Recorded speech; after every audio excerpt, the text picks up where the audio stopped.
cette soirée est importante pour nous parce que, comme le disait Gérald Filion, mon collègue de Radio-Canada, pas plus tard qu'il y a 2 ou 3 jours, c'est un débat énorme dont on aura l'occasion de chiffrer la taille dans quelques minutes. Mais c'est en quelque sorte un éléphant qu'on fait semblant de ne pas voir. Hein? Un éléphant qui est absolument partout, mais qui serait rendu invisible par une sorte d'aveuglement volontaire dont on voudrait un peu corriger cette situation-là ce soir. Le collectif Échec aux paradis fiscaux, au fil des années, a établi un diagnostic à propos du recours des grandes entreprises aux paradis fiscaux. On sait, si on lit James Henry du Tax Justice Network USA, qu'il y a entre 21 000 milliards et 32 000 milliards de dollars qui circulent dans les paradis fiscaux. 21 000 milliards de dollars, c'est 21 et 12 zéros. Au Canada, Statistique Canada évalue à 200 milliards de dollars les fonds qui sont transférés par les entreprises canadiennes dans les paradis fiscaux. Ces 200 milliards de dollars-là, officiellement, sont des investissements, mais en réalité, ils ne sont pas immobilisés, ils circulent à toute vitesse, ils se renouvellent toujours sans être taxés. Le collectif Échec aux paradis fiscaux conçoit aussi le problème du recours aux paradis fiscaux en tant qu'il peut être légal comme un fait de responsabilité des gouvernements. Le recours aux paradis fiscaux est légal dans la mesure où il a été légalisé. Alors, pour un peu amorcer ce débat, je demanderai aux candidats, tout à fait par hasard, que je vais choisir au hasard, de nous dire, en quelque sorte, quelle est la perspective de leur parti à l'égard de cette question des paradis fiscaux. Est-ce que c'est un problème réel? Est-ce que c'est une solution? Est-ce qu'il faut amender ça? Sans entrer dans les solutions. Alors, très rapidement, avec un maximum de 3 minutes par candidat, tiens, pour faire valoir cette parité qui nous fait défaut, pourquoi ne pas commencer par le Parti libéral avec Marois Rizki? Vous avez raison de dire que c'est l'éléphant dans la pièce, l'évitement fiscal, beaucoup plus que l'évasion fiscale. Je vous dirais que l'évasion fiscale, tout le monde devrait comprendre c'est quoi? C'est de la fraude. Alors que l'évitement fiscal, c'est le jeu que se prêtent certaines multinationales, certaines banques, qui se faufilent à l'intérieur d'un cadre légal qu'ils disent. Mais elles franchissent l'objet et dénaturent l'objet de la loi. Dans les dernières années, on a vu les coupures à l'Agence de revenus du Canada de 250 millions, qui étaient en fait des coupures qui ont touché aussi le groupe d'évasion fiscale, le groupe qui faisait la lutte contre l'évasion fiscale et l'évitement fiscal. C'est inacceptable. Non seulement on parle de 200 000 milliards de dollars, l'évasion fiscale, ça c'est quoi, 20 fois notre PIB au Canada? Lorsqu'on voit tout l'argent s'en aller, qu'est-ce que vous pensez qu'ils vont en fond? Il manque d'argent, tout a augmenté, les frais augmentent, mais si l'assiette fiscale continue à s'éroder, la solution qu'on trouve à chaque fois, c'est des coupures. Et moi, je vous dis, il ne reste plus nulle part à couper. Demandez à tout le monde, je ne sais pas parce que les gens veulent couper, mais je peux vous dire qu'il n'y a plus de nulle part à couper. Il faut faire la lutte immédiatement contre l'évitement et l'évasion fiscale pour s'assurer que les profits qui sont générés au Canada restent taxés au Canada. On parlait d'éléphants dans la pièce. Effectivement, le fait qu'on ait recours, que les paradis fiscaux existent, est une aberration en soi. Le fait qu'il y ait un recours aussi important aux paradis fiscaux qui augmente année après année, c'est une autre aberration, surtout dans un contexte où on impose des politiques d'austérité à la population, à une diminution dans les services publics, les services en santé, en éducation, éducation postsecondaire, ainsi de suite. On coupe dans l'assurance-emploi, on coupe dans nos services. Tout ça dans une économie où on est de plus en plus riche, où il y a une croissance des revenus. C'est qu'il y a un déplacement du fardeau fiscal et c'est plus chacun qui fournit la contribution qu'il devrait fournir. Et ça, les paradis fiscaux, c'est un des problèmes qui indique cet élément-là. Nous, au Parti conservateur, ce qu'on pense et notre philosophie et ce qu'on a mis en action est le suivant. La carotte et le bâton. La carotte, c'est oui, on a diminué l'impôt des entreprises. Pourquoi? parce qu'on est en compétitivité à travers le monde pour attirer des investissements qui créent des emplois au Canada. C'est pour ça. Je vais vous dire une phrase que je vais répéter souvent, peut-être ce soir, c'est « Trop d'impôts tue l'impôt ». Et ça, c'était dans mon premier cours d'économie que j'ai suivi à l'Université de Montréal. C'est pas parce qu'on augmente les taux d'imposition qu'on va augmenter les revenus les revenus de l'État de la même façon, parce que, comme vous le savez, le problème qu'on a aujourd'hui, c'est qu'il y a le problème d'évasion fiscale. Maintenant vient le bâton, parce qu'on a donné la carotte. Le bâton, c'est quoi? C'est de s'assurer qu'ensuite, tout le monde joue par les mêmes règles. Et comment on fait ça? La clé de la lutte contre l'évasion fiscale, c'est évidemment l'information. Il faut réussir à avoir l'information. Et comment on le fait pour avoir de l'information? C'est par deux façons. J'ai dit qu'il fallait des règles claires, donc oui, par les conventions fiscales, mais également par des accords avec les autres États pour l'échange d'informations, à la fois pour pouvoir savoir où va l'argent, mais également au Canada. Les conséquences qu'on vit au jour le jour sont invisibles comme l'éléphant que vous avez cité en début de soirée, mais elles nous coûtent excessivement cher. Quand je parle de l'évitement fiscal, donc je parle bien de l'évitement et non pas de l'évasion, j'aime prendre l'exemple de comparer en fait à la Matrice. Tout le monde connaît le film où on explique que ça nous entoure, hein, on est en plein dedans et on ne le voit pas, on est complètement aveugle. Quand le matin vous allez prendre votre café, par exemple chez Starbucks, puis Starbucks ça va être un peu mon bouc émissaire pour ce soir, hein, j'aime bien leur logo avec du vert, mais il n'empêche que j'ai beaucoup de mal avec Starbucks. Mais quand vous allez prendre votre café, que vous allez payer déjà un prix exorbitant hein, pour de l'eau chaude, et que vous allez, mettons, on va arrondir ça, vous allez payer votre 5 piastres, eux, sur ce 5 piastres-là que vous allez donner, il y a une partie, en fait, vous vous en rendez pas compte, mais il y a une partie sur les bénéfices qu'ils vont faire qui doit revenir, en fait, qui doit vous revenir à vous en tant que consommateur, en tant que citoyen, dans les caisses du gouvernement. Or, cette part qui nous revient est infime. Et pourtant, quand vous payez votre café, c'est votre système de santé aussi que vous financez en partie, logiquement. C'est votre environnement que vous défendez. C'est votre culture que vous défendez. Donc quand on compare effectivement les 750 millions qu'on veut économiser sur le dos de Radio-Canada, c'est une goutte d'eau comparativement aux 200 milliards qui sont justement en déshérence dans les paradis fiscaux. Donc on est vraiment dans un cercle vicieux. Et quand je nous vois en train d'acheter notre café équitable chez Starbucks, du café équitable, faut quand même comprendre, eux ne payent pas un impôt équitable, et qu'ensuite on se retrouve pénalisé avec le fond de notre tasse qui finalement représente pratiquement ce qu'ils payent. Donc quand j'entends dire que trop d'impôts tue l'impôt et que ça va être l'adage de la soirée, mais excusez-moi, mais je tombe de ma chaise quasiment. Si certains vont prétendre que trop d'impôts tue l'impôt, nous, au NPD, on sait très bien que pas d'impôts dans les îles du Sud tue l'impôt au Canada.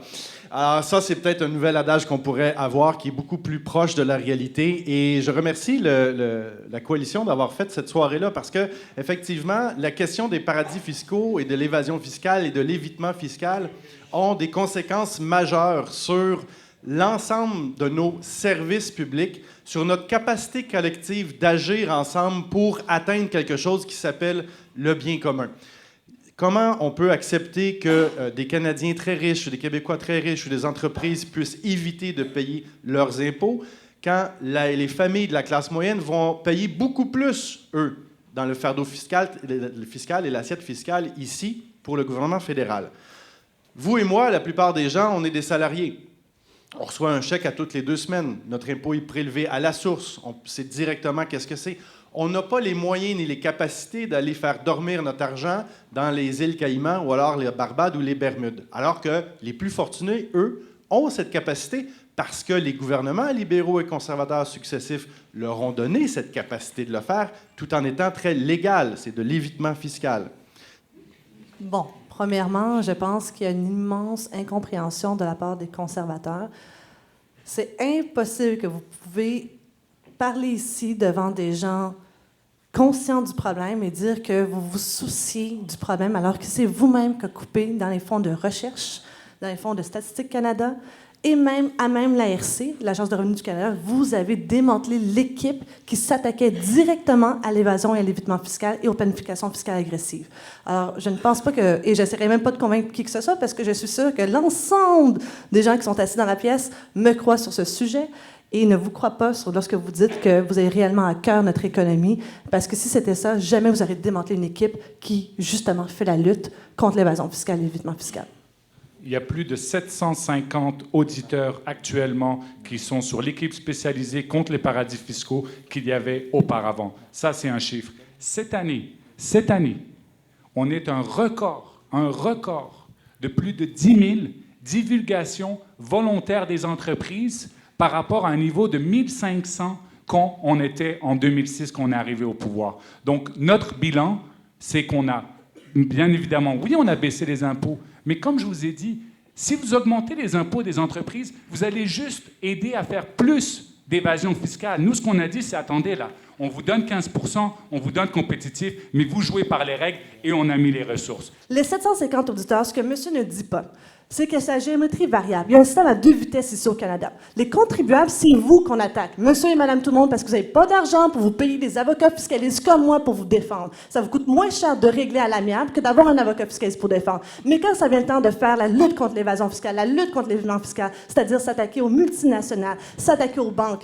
là-dessus, bien, c'est bien, l'équipe a été démantelée. Et qui vous pensez, fait vraiment de l'évitement fiscal? Pensez-vous c'est monsieur et madame tout le monde qui fait de l'évitement fiscal? Est-ce que c'est monsieur et madame tout le monde qui a des comptes dans les paradis fiscaux? Bien sûr que non. Alors, c'est pour ça que je dis, les chiffres ne parlent pas nécessairement de la réalité actuelle. Moi, j'aurais une Allez-y, question j'ai pour sûrement vous. une réponse pour vous. Oui, j'ai une question. Je vais vous poser une question. Votre chef a dit, et il l'a dit très clairement, qu'il considère que les petites et moyennes entreprises du Canada, surtout les PME, faites par des entrepreneurs, sont un abri pour les millionnaires pour éviter de l'impôt. Et pourquoi il a dit ça, Justin Trudeau? Parce qu'il a utilisé ce stratagème-là concernant les revenus qu'il avait quand il faisait des discours. Vous n'allez pas m'entendre souvent ce soir donner raison aux candidats conservateurs, mais effectivement, pendant qu'il était député, M. Trudeau empochait de larges cachets pour faire des discours. Il mettait ça dans une compagnie à numéros, dont le numéro est 7664966. Et ça, c'était pour éviter de pouvoir payer de l'impôt supplémentaire par-dessus son salaire de député, alors que moi, je considère que faire des discours, ça fait partie de notre travail. Dès 1992, le vérificateur général a mis la lumière sur le problème des paradis fiscaux. Depuis, le problème s'est empiré année après année. L'essentiel de ces années-là, c'était le Parti libéral au pouvoir. On a eu probablement le pire exemple.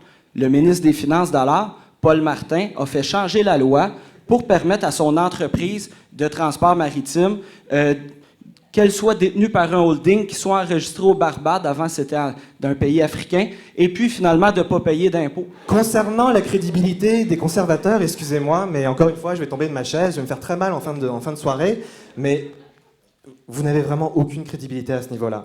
Quand on voit les chiffres, quand on voit les montants qui sont en perdition, quand on voit que vous avez arrangé les dispositions fiscales pour que la faille soit encore plus large pour les sociétés, je peux même pas relever ce que vous dites là. Pour moi, c'est insensé. Donc, vous, pour vous dire qu'il y avait à peu près, disons, 1500 divulgations volontaires, à peu près en 2006, puis que là, cette année, on est à peu près à 10 000 déjà. Ça représente combien en montant au final? À peu près 3 milliards, 3 à 8 milliards, ça dépend. Une goutte d'eau, on est d'accord, c'est une goutte d'eau. 3 milliards de dollars. Mais... c'est les promesses que les libéraux... Non, mais c'est bien, c'est très bien. Si pour vous, récupérer juste 3 milliards, on parlait de 200 milliards en perdition, 10 000 cotisations. On parle plus de 700 milliards qui sont dans les coffres des banques, puis pour vous, c'est 3 milliards, ça fait l'affaire. Depuis 2013, chaque entreprise qui vire plus que 10 000 $ par transfert électronique, l'information est maintenant captée à l'Agence du revenu. Et qu'est-ce qu'on fait, nous, à l'Agence du revenu? Pas nous, mais je parle à l'Agence du revenu, c'est que ça permet ensuite de voir, pour ensuite demander de l'information en disant « Attendez un instant, là, vous avez viré X millions de dollars à la Barbade.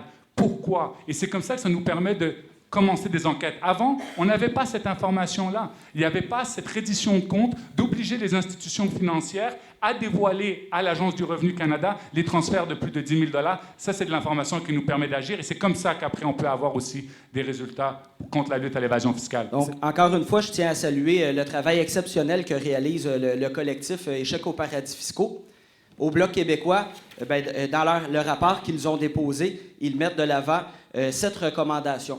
Le Bloc québécois entend les soutenir, se battre. On veut des actions concrètes. On veut faire changer la situation. Donc, on va faire pression sans relâche sur le gouvernement, peu importe lequel il sera, avec plus de poids si le gouvernement est minoritaire, pour aller les gagner. La première, modifier les régimes de divulgation volontaire pour y prévoir des pénalités aujourd'hui inexistantes en s'inspirant des programmes états-uniens Offshore Voluntary Disclosure Initiative, OVDI, et Streamline Program. Bon, excusez, je viens de Joliette, j'ai pas le meilleur accent anglais. Saint-Jean-de-Mata, même, je reste à Joliette. Mais... Oui, effectivement, 75% des compagnies minières dans le monde sont enregistrées au Canada et ce n'est pas un hasard, c'est parce que c'est notre petit paradis fiscal à nous. Nous, au NPD, on a déposé un projet de loi en Chambre, entre autres, sur le fait de réviser la responsabilité sociale de nos compagnies minières canadiennes à l'étranger, donc la possibilité de les poursuivre ici pour des exactions ou des mauvaises actions qu'elles auraient faites ailleurs dans le monde. Ça, pour nous, c'est une première étape extrêmement importante. On veut utiliser tous les moyens à notre disposition comme gouvernement pour lutter contre l'évasion fiscale et l'utilisation de paradis fiscaux. Un, parce que c'est ça qui est juste pour nous, en tant que citoyens de ce pays-ci. Deux, parce que c'est rentable. Pour chaque dollar qu'on investit dans la lutte à l'évasion fiscale et aux paradis fiscaux, on en recueille 4. Alors, ça vaut la peine vraiment d'investir là-dedans. On a déposé également un projet de loi C-621, qui est une première étape d'une série de mesures visant à améliorer notre intégrité fiscale.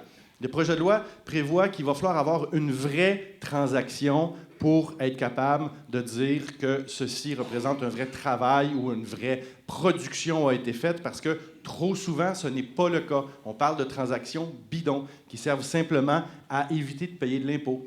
On veut également arrêter d'être tout seul dans notre coin et suivre les meilleures pratiques de l'OCDE, des États-Unis, du Royaume-Uni et de l'Australie, pour avoir des lignes claires entre qu'est-ce qui est une mesure légitime et qu'est-ce qui est une mesure qui est simplement un tour de passe-passe pour éviter de payer son juste part d'impôt. Pour moi, la solution, il y en a deux. Pour l'évasion fiscale, premièrement, il faut faire attention. Lorsqu'on donne un mandat à l'Agence de revenus du Canada, il faut donner un mandat clair et transparent et faire attention à ce qui ne vise pas justement les particuliers. L'évasion fiscale des particuliers, souvent, ils vont se retrouver vraiment David contre Goliath. Ils n'auront pas nécessairement les moyens de se battre contre l'Agence du revenu du Canada. Et des fois, ça peut arriver. On a vu, par exemple, ici au Québec, des cas où est-ce que des entreprises ont dû fermer leurs portes parce qu'elles ont reçu des avis de cotisation qui étaient déraisonnables et que les juges ont condamné à des intérêts punitifs. Pour ce qui est de l'évitement fiscal, et c'est vraiment ça le nerf de la guerre, et je pense que M. Deneau va abonder dans le même sens que moi, ça prend pas de... faut pas vraiment attendre ce qui va se passer ailleurs, comme tout le monde prône. Je prends par exemple, une de mes initiatives, c'est le commerce en ligne. Le commerce en ligne, c'est des entreprises étrangères qui font affaire ici, qui vous vendent des produits et qui n'ont aucun établissement, qui créent aucune richesse économique ici, mais qui vendent leurs produits, qui font de la concurrence déloyale à nos entreprises canadiennes et québécoises. Eux ne payent 0 impôt au Canada. 0. Et ils font des milliards. Et ça, c'est vous, qu'est-ce que ça prend? Une simple modification à l'article 253 de la loi de l'impôt pour dire que toute personne qui fait affaire au Canada avec un site web transactionnel est imposable au Canada. Pas besoin de l'OCDE pour faire ça. On est capable d'agir. Donc oui, il faut travailler avec nos partenaires parce que la solution, on espère qu'elle sera multilatérale parce qu'il faut s'assurer qu'on ait tous les mêmes règles. Mais nous, on n'a pas attendu. On n'a pas entendu comment? En faisant nos conventions de double taxation. Mais il ne faut pas oublier quelque chose. Les conventions de double taxation, ça émet les règles claires, mais attendez, ça ne change pas le fait qu'il y a ce qu'on appelle les prix de transfert. Quand une opération a lieu dans un pays, il faut et qu'il y a une valeur ajoutée dans ce pays-là, il faut qu'il soit taxé. Et c'est ça que nous, on essaye, et c'est ça que l'Agence du revenu fait. C'est s'assurer que les entreprises s'assurent qu'il y a la transformation qui est faite au Canada et qu'ils payent leurs impôts au Canada. Et c'est ça le challenge, et c'est ça que les auditeurs doivent s'assurer pour challenger les entreprises. Une autre mesure qu'on a faite, c'est qu'avant, on n'avait que 3 ans pour vérifier, pour émettre une cotisation. On a ajouté un autre 3 ans pour nous donner le temps d'analyser les données et pour s'assurer qu'on puisse cotiser les entreprises sur un montant pour une période plus longue parce qu'au moins, on aura l'information. Je vais juste rebondir sur ce que vous avez dit par rapport aux particuliers. Il ne faut quand même pas oublier qu'il y a le 1%. Et ce 1%-là, il n'est pas négligeable.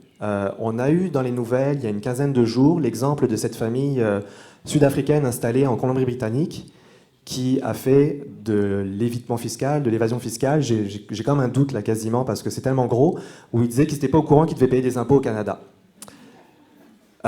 Ils ont été conseillés par KPMG, et KPMG offre ces services-là à des particuliers qui ont un minimum de 10 millions de dollars. Alors, ce 1%-là, on ne peut pas le mettre de côté. Je suis désolé, ça représente une somme aussi assez considérable. Donc la clé, c'est vraiment à l'échelle locale. Encourager l'économie locale, encourager les entreprises canadiennes qui ont des pratiques éthiques à ce niveau-là. Puis aussi, c'est notre rôle ici, en tant que politiciens, d'informer en fait. C'est sûr que quand on fait partie d'un parti qui a été au pouvoir, qui n'a pas arrangé les choses à ce niveau-là, c'est un peu plus compliqué d'être crédible. Mais il n'empêche qu'on a ce devoir de sensibiliser. Et puis c'est le devoir du politique, finalement, la clé, c'est ça, c'est de communiquer ce qui est scandaleux et de sensibiliser le monde à cette question-là. Pour moi, ça se situe à un niveau beaucoup plus haut. Et quand quelqu'un se vante d'avoir signé, fait plein de conventions fiscales, participé à l'OCDE, faut faire attention. C'est à cause, justement, de ces conventions fiscales qu'on a multipliées, et les accords d'échange de renseignements dont on parlait plus tôt, que maintenant on fait face à une double non-imposition. Et quand on dit « on veut qu'il y ait une ligne 1-800, appelez pour dénoncer votre voisin », je m'excuse, mais vous payez déjà de l'impôt. Le problème, c'est pas vous. Encore une fois, ce sont les multinationales étrangères qui font affaire ici, qui ne payent pas du tout d'impôt. C'est eux qu'on doit attaquer. C'est eux qu'on doit faire des politiques et pas besoin d'attendre. Tous les autres pays ont déjà agi. L'Union européenne a déjà pris position. La Grande-Bretagne a pris position avec la Google Tax. Les États-Unis sont allés de l'avant. Le Brésil, qui ne fait pas partie du G7, est allé de l'avant. Alors, pourquoi que le Canada reste en retrait des discussions actives de l'OCDE? C'est parce qu'il manque d'expertise au sein même de ce gouvernement qui ne comprend pas le problème de l'évitement fiscal, parce que depuis tantôt, la chose qui nous parle, c'est de l'évasion fiscale des Canadiens ici et des taux d'imposition. Ce qu'on comprend au Québec, c'est qu'on juge aux résultats. Donc, il y a eu beaucoup de travail de fait, mais les résultats sont que le problème des paradis fiscaux est encore aujourd'hui, puis de l'évitement fiscal et tout ça, est encore un problème qui prend de l'ampleur. On a deux partis qui ont gouverné pendant de nombreuses années, et là, on regarde les résultats, et vos résultats ne m'impressionnent pas. C'est en deçà de tout ce à quoi on doit s'attendre. Les paradis fiscaux et toute cette question-là devrait être simplement éliminée, n'aurait jamais dû avoir existé, et c'est un problème prioritaire, et il faut régler la situation le plus rapidement possible. Et vos deux partis n'ont pas, malheureusement, la crédibilité pour s'attaquer au problème. Nous, on pense qu'il y a des problèmes d'information de base. On a demandé que le directeur parlementaire du budget ait le mandat d'aller chercher l'ensemble des informations, des chiffres, des données, des rapports pour être capable d'avoir une évaluation beaucoup plus concrète du phénomène de l'évasion fiscale et de l'évitement fiscal. Les conservateurs ont refusé la demande du NPD en Chambre, alors c'est pas vrai que vous mettez les choses de l'avant. Madame Rizky, tout à l'heure, quand vous avez insinué qu'il manquait d'expertise au gouvernement pour s'attaquer au problème des paradis fiscaux, c'est pas l'avis que je partage. Parce que, à mon avis, les gens haut placés au gouvernement... Je parlais au sein des députés, je parlais. Oui, c'est ça, justement, des députés. À mon avis, ils ont une fine connaissance du problème et ils sont redevables à leurs influences politiques. Bay Street, les banques, les multinationales. Il y a un champ d'intérêt là. Paul Martin avec son Canadian Steamship Line. Donc, c'est pas parce que Paul Martin ignorait et manquait d'informations qu'il a changé la loi pour enregistrer son entreprise milliardaire dans les paradis fiscaux et éviter son effort. Encore une fois, je comprends, Gabriel, que tu en veux beaucoup à Paul Martin. J'entends totalement ton désaccord là-dessus. Et moi, j'aimerais ça que ce débat soit... Et vous, êtes-vous aussi en désaccord avec l'action qui a posée? Avec toutes les gens qui ont fait de l'évitement fiscal, oui, je suis en désaccord. désaccord. Donc, vous êtes en désaccord avec l'action de Paul Martin d'avoir fait la loi C-28 pour se défiler? Moi, personnellement, effectivement, je pense qu'effectivement, il faut revoir toutes nos conventions fiscales, il faut revoir tous nos accords d'échange de renseignements. Je suis pro pour ça et j'ai toujours écrit dans cette veine, je vais continuer à écrire sur cette veine, qu'effectivement, toutes nos conventions fiscales actuelles, tous nos accords d'échange de renseignements doivent être revus pour s'assurer que lorsqu'on les a signés, ces accords, il faut comprendre que c'est parce qu'ailleurs, ces entreprises faisaient réellement affaire. Présentement, ces entreprises ne font pas réellement affaire dans ces autres pays et ne payent pas du tout d'impôts. Alors, il faut revenir à l'État qui était initial de s'assurer qu'il n'y ait pas de double imposition. Et ça, c'est pour ça que je veux faire une différence et je compte bien la faire, cette différence. Et pour conclure, on a dit un peu plus tôt qu'il y avait donc à peu près 200 milliards de dollars au Canada qui traînaient dans des paradis fiscaux. Des analyses très, très conservatrices nous disent qu'on pourrait assez facilement, et ça c'est vraiment le minimum, récupérer entre 7 et 8 milliards par année. Alors ma question pour les candidats, un à tour de rôle, qu'est-ce que vous feriez dans votre budget avec 7 ou 8 milliards de plus? Il y a un déplacement du fardeau fiscal et ça, au niveau fédéral, ça s'est principalement incarné par une diminution des transferts aux provinces qui s'occupent des services en santé, services sociaux, donc tout auprès des plus démunis aussi, et en éducation. On est le seul parti à demander à ce qu'Ottawa revienne à des niveaux précédents de financement. Santé, on demande que ça revienne à 25 %. Dans les années 70, Ottawa payait la moitié des dépenses en santé. Là, c'est 22. Les trois là, parce qu'ils ne font pas d'autres propositions, ça va baisser à 18 dans les prochaines années. Nous, on se fait le porte-parole de l'Assemblée nationale, puis on demande que ça remonte à 25 %. En éducation postsecondaire, à ce que ça revienne au niveau d'avant les coupes, en montée de 6 % par année. Donc, ça serait notre première priorité. Les besoins sont à Québec, l'argent est à Ottawa, sans même les paradis fiscaux. Le directeur parlementaire du budget a fait une autre étude où il se base sur une étude du Conference Board qui dit les surplus sont à Ottawa. Dans quelques années, Ottawa, avec tous ses surplus, va avoir remboursé sa dette, mais les besoins dans les provinces vont être plus criants que jamais. Il y a un gros déséquilibre, puis c'est nous qui en souffrons parce qu'on a moins de services à ce sujet-là. Moi-même professeur, je pense que l'éducation est très, très importante. Et on parle beaucoup de concurrence fiscale aujourd'hui parce que c'est le sujet, l'évitement fiscal. Mais aussi la concurrence déloyale avec la main-d'œuvre. On ne pourra jamais payer des travailleurs au même taux horaire qu'en Chine, qu'en Inde et ailleurs dans le monde. Alors, il faut miser sur l'innovation au Québec et partout ailleurs au Canada. Et ça prend justement un support, aider nos entreprises à croître et aussi à prendre leur envolée. Je pense que c'est pour ça qu'on pourrait aider aussi nos entreprises canadiennes qui, eux, il y en a des petites PME qui ont besoin d'aide et de l'accompagnement pour justement fleurir davantage. Bien, écoutez, avec 8 milliards de plus, moi, ce que je pense, c'est qu'on pourrait faire un quart. Un quart, bien évidemment, en infrastructure. Un quart pour donner aux provinces. Un quart pour redonner à vous, à la population, directement, parce que nous, c'est ce qu'on fait. Quand on a de l'argent, on le redonne directement à la population, que ce soit les fractionnements des revenus, que ce soit les prestations pour les familles. C'est comme ça qu'on redonne. Et le dernier quart, bien évidemment, pour rembourser la dette. Donc, je crois que ce serait la vision conservatrice de rembourser la dette quand on le peut, investir en infrastructure comme on l'a fait, redonner l'argent aux familles directement, que ce soit pour les aînés ou pour les familles, avec ce 8 milliards-là, et bien évidemment, les transferts aux provinces qu'on augmentera de façon un quart. Ce serait ça notre vision, c'est ce qu'on a fait depuis qu'on est au pouvoir. Les paradis fiscaux, c'est la source du problème, je dirais une des sources majeures du problème de l'austérité fédérale telle qu'on la connaît aujourd'hui. On est dans une spirale qui ressemble plus à un cercle vicieux. Si on avait 7 ou 8 milliards, c'est sûr qu'il faudrait rendre cet argent qui a été volé aux gens, en fait. Elisabeth May a sorti plusieurs éléments essentiels de son programme. Et au niveau de la cohésion sociale, j'insiste vraiment sur cette notion-là.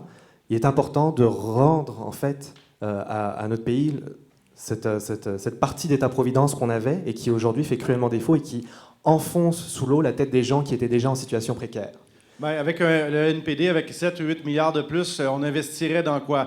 Dans l'avenir, dans le futur, c'est-à-dire, oui, l'éducation postsecondaire, mais également les énergies vertes, les énergies renouvelables qui représentent l'avenir de la planète si on est sérieux pour lutter contre les changements climatiques. On réinvestirait également dans quelque chose qui a été vraiment délaissé par les conservateurs ces dernières années, c'est-à-dire la science, les faits, les données, les rapports, Statistique Canada. Et ça ferait toute une différence parce qu'on pourrait baser nos politiques publiques sur des données fiables, ce qui n'est plus le cas actuellement.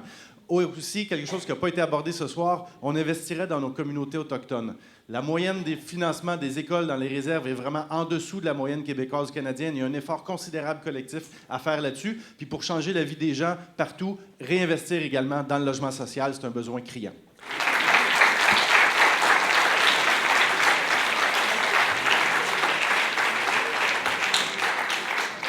Vous avez donc assisté ce soir à un débat électoral sur les paradis fiscaux organisé par Échec aux paradis fiscaux, par la revue Liberté et par le quotidien Le Devoir. Je voudrais vous remercier d'avoir été là, à la maison aussi, et remercier surtout les candidats d'avoir été avec nous. Alexandre Boulrisque, Cyril Giron, Rodolphe Husny, Marois Risky, Gabriel Sainte-Marie. Merci à vous. Bonne soirée.